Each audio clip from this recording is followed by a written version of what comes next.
Oh hi there big boys, welcome to my review of Dex for Nintendo Switch. This is an okay game. It's an RPG side-scrolling game with combat and hacking etc. set in a cyberpunk aesthetic. Well, I guess not really aesthetic, I guess it's more than aesthetic because cyberpunk's the whole thing. But you know what I mean, cyberpunk stuff. That was a joke that I read about, oh this game's better than actual Cyberpunk 2077. Haha, that's a funny joke because that game apparently wasn't very good. I've not actually played it. But anyway, so this game, it's quite a lot to do in this game, and it's a decent length as well, especially given the price.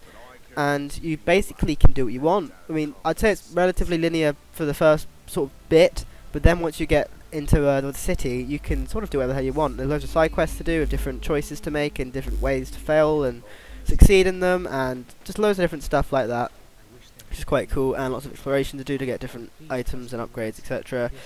All sorts of lovely RPG stuff. This game has it in spades, which is very good, and there's also a hell of a lot of dialogue, almost too much perhaps. But that's good, so it gets you into the lore and all that. The story is, it's alright, it's not too bad. The characters, again, they're okay. Feels like that's not really I feel like the game's more focused on the sort of environment and what's the word I'm looking for? Not scene, you know, like the sort of thing that surrounds it. You know what I mean, right? Yeah, so it's focuses more on that than the actual plot and the characters itself, which makes sense. It's all like the environment is the character, I guess.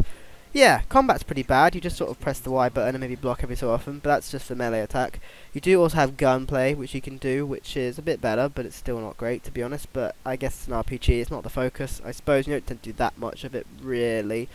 Still a decent amount, though. It should be improved, which is a shame, but it won't be. So yeah, about 8 hours long, which is quite short for this kind of genre, to be fair. There's lots of replayability, and again, given the price, I think that's more than fair. One of the main problems I have with the game, though, is there's no map or map markers or a goal, objective, anything like that, so it's very easy to get lost.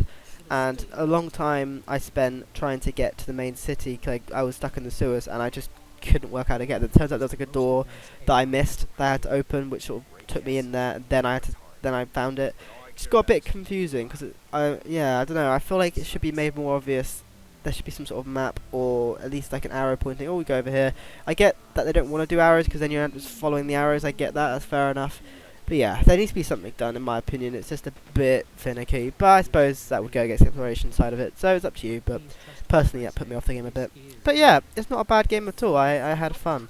And you get on Switch. You can also get on loads of other places. It is pretty much everything as far as I can tell. And it's available for £15, which isn't bad, especially given the game has quite a lot of replayability, so it's quite good. I enjoyed it. So there you go. Thanks for watching, big boys. See some point in time, and bye.